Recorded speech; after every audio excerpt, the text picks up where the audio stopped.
my ego is not bruised when you don't want to do business with me. I'm good with that. I don't care, right?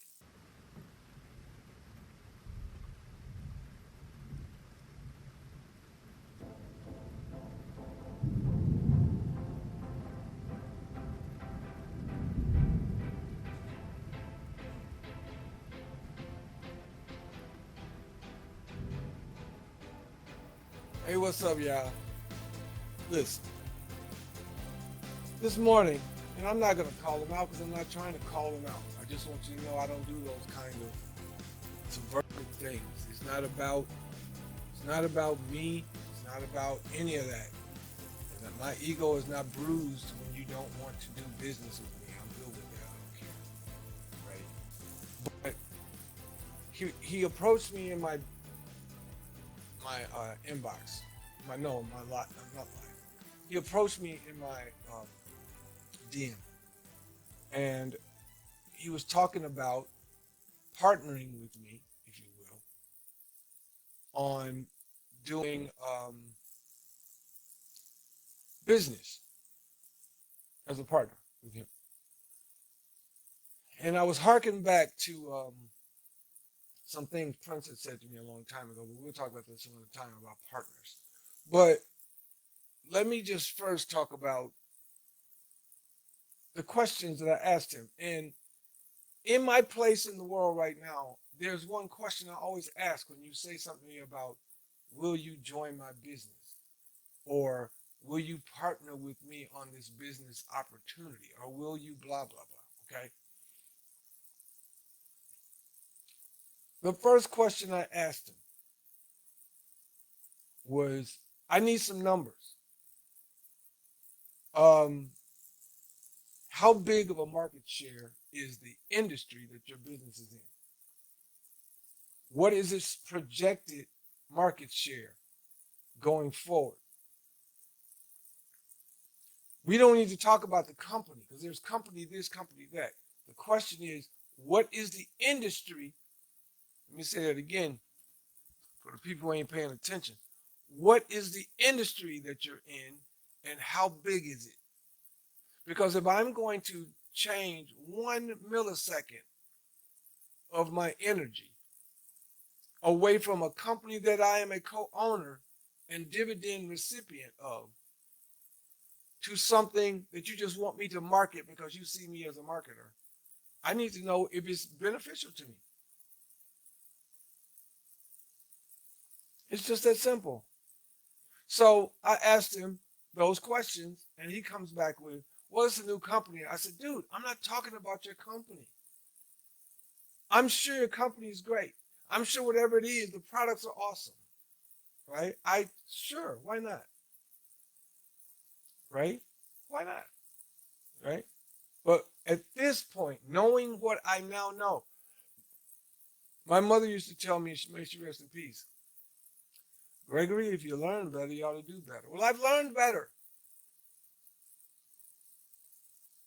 And in so doing, I've changed the questions that I ask. Because then that changes the answers that I get.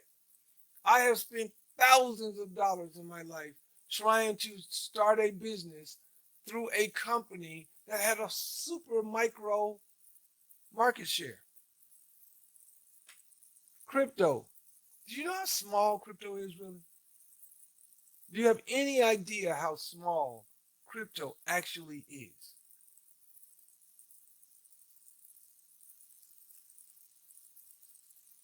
Right? So I posted in the description here how big the market I have is in, how big it is. Whatever you're doing is not bigger, period. And then you couple that with a company that has no competition. Now, will there be other companies come along and do? Yeah, of course.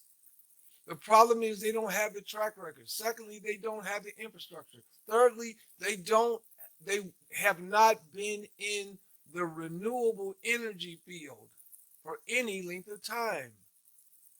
So of course they're going to be, the governments of the earth have already decided they are going all in on electric. So what does that tell me? Then not only is it a business that I can do here in the United States of America, I can do it worldwide.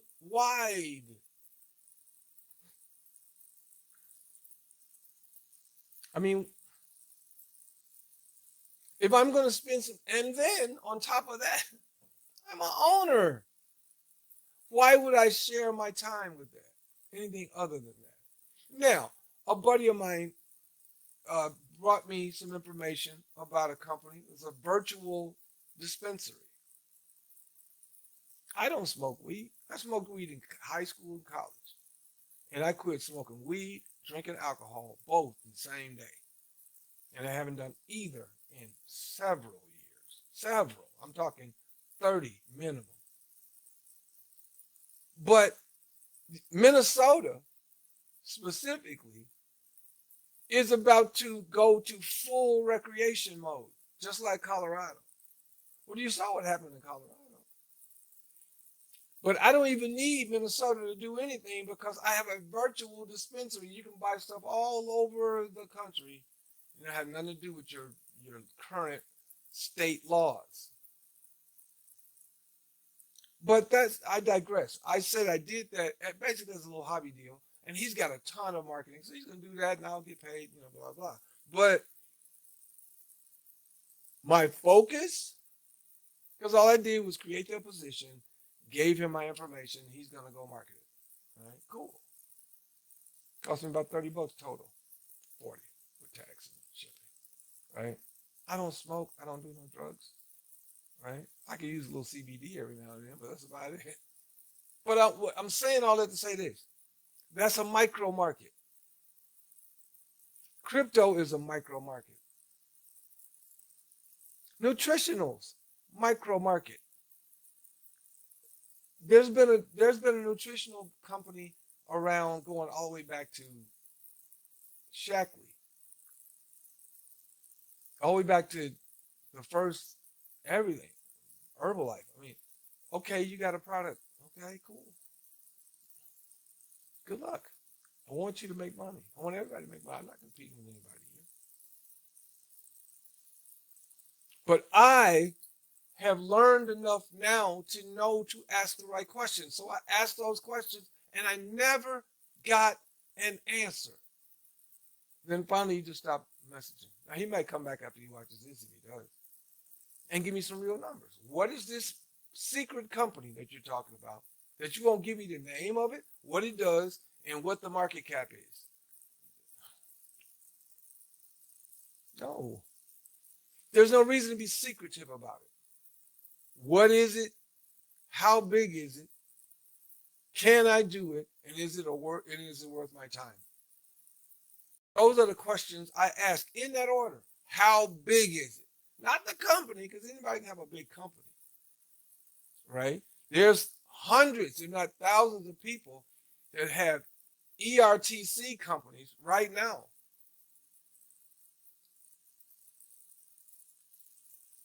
And they talk about it's the biggest opportunity. No, it's not the biggest opportunity. It's the biggest opportunity if you find the right this and you find the right that, and then everybody does what they're supposed to do, and the numbers aren't inflated like most of them are. And I mean, let me give you an example.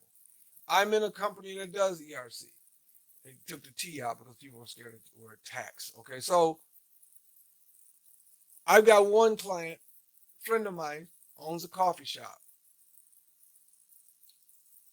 They did the PPP loan, got both rounds. So they put their information in, 11 employees. And they were saying, if you got 11 employees and you did both rounds of the PPP, you got, 10 employees, whatever, you're probably going to get about 10 grand a person, right? 10 grand per W-2. Well, guess what? They got 30 grand. So what happened to those 8 additional W-2s? Or they didn't get 10 grand each. So for a gig, for a sign up that I technically should have made $4,000 or $5,000, I'm only gonna make like $1,300. Why? Because I don't control the process. And then I had to think to myself, okay, well, why is there somebody between me and the company that's doing the work? Well, I can call the company that's doing the work and go direct. Right? I still have clients with Loop TV right now. And when it started, it was supposed to be an enormous amount of money per person, per screen. Well, that went away because the SEC put a shutdown on crypto, which is a micro industry. But they just basically said, well, you can't do that unless you have a license. Well, that shut that down. Y'all just don't know it yet because you ain't paying attention. Because you're too hooked on the company. Who cares about the company? I can start a company right now. Doesn't mean it's going to be successful.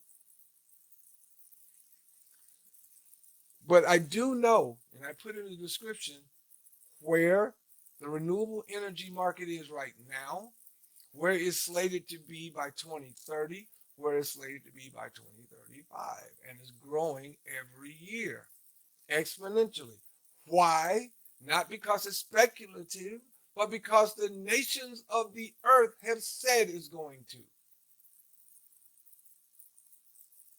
California alone, the second biggest economy in the United States and the fifth largest economy in the world, has already said there will be no more brand new internal combustion gasoline powered cars, trucks, SUVs, campers, motorcycles, nothing after 2035. That's what they said is put in place. The United States government has put billions into the infrastructure. Why? Because every car manufacturer on the planet has put billions into the EV vehicles, electric vehicles, guys.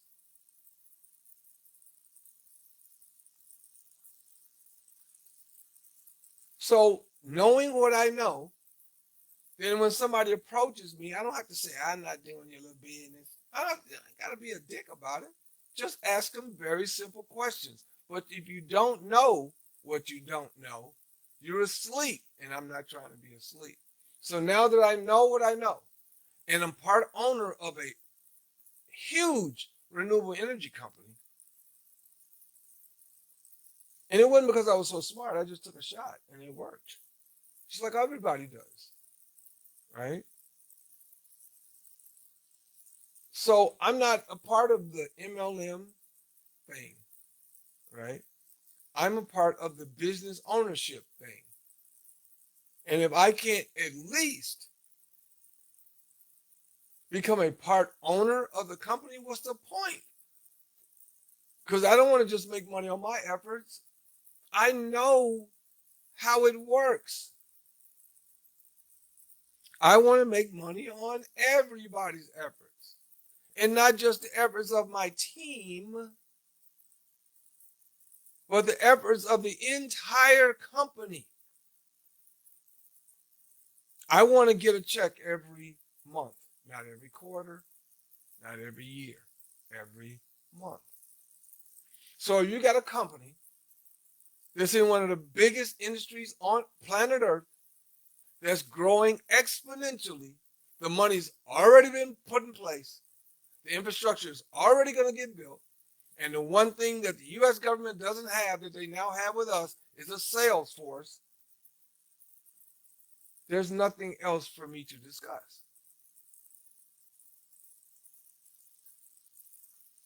So that's how that conversation went. And it's 0 dark 30 over there now. I haven't heard a word. Because they won't even tell me what the company does. Because they want me to commit first.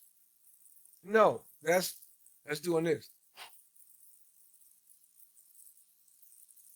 I'm done doing this. Not rolling the dice anymore. So it's not to say that whatever you're trying to do is not good. I'm not saying it's anything. I'm just asking the one key question. How big is the market? Then the next question is, what's in it for me? Is it worth my time and can I do it? Take that to heart. Do whatever you want to do. I'm not asking you to join my company. I'm just telling you that's some information you need to put into your brain as you move forward. So that way you don't get sucked into 15 MLMs and not make a dime. And you're helping somebody else get on leaderboards and make all and get the rings and the cars and all that stuff while you make nothing. That's why that industry sucks. And that's why that industry has had a failure rate of 98%. I didn't make that up. The numbers don't lie. So with that, I'm gonna get back to whatever I was doing. But I just felt like I needed to do that. Like I said, I'm not throwing anybody under the bus. And again, you do you. I don't care what you choose to do. I'm just going to ask the right questions first. And once those questions are answered, I'll make this. So with that, we get out of here. Talk to you guys soon. As always imparting. Peace.